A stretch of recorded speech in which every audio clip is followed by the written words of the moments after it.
All right, right now I'm going to teach you guys how to use a tape measure and basic fractions. So if you notice, the 12 inches for the 1 foot is a special mark, and then the 16s, which we use for layout, is another special mark. When you are using a tape, you will notice in between the 1 inch marks, there are 16 lines. Each line represents a fraction of an inch.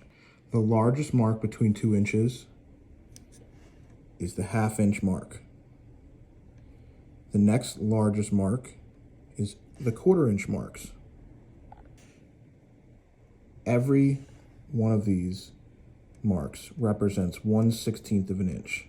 So if you count from this is 0/16, and it's 1, 2, 3, 4, 5. When you are doing the fractions of an inch, the denominator, which is the 16th, the 1/8, or the 1/4, or the 1/2, represents how many pieces it's broken into. So 1/4 is 4 pieces. 1/8 is 8 pieces. And 1/16 is 1 inch broken into 16 pieces. Now, when you are doing certain measurements, you have to be more accurate. So we will use terminology like 7/8 heavy.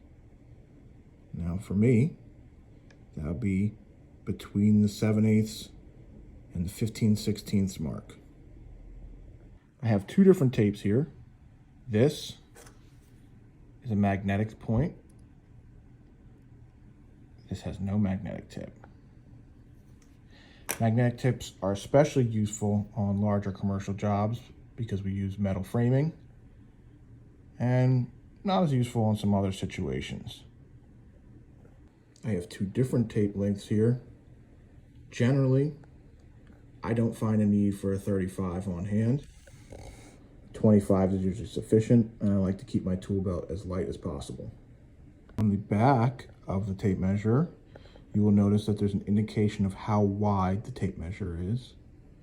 Generally, I bend my tape into a corner, but if you were to run your tape and leave it tight against the wall, you would take your final measurement plus 3.5 for this one, or 3 1/8 for this one, all right?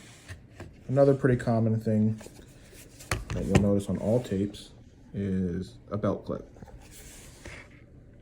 Just to let you hold it onto your pouch, onto your belt, whatever, so you have easy access. It's not always in your hand. But on my tool belt, I always have a spot for the tape. I don't clip it in, and I set it in there. All right, guys, thanks for watching, and let me know if you have any questions, and hopefully if you feel like this was useful content, you'll like and subscribe to my channel. Take care.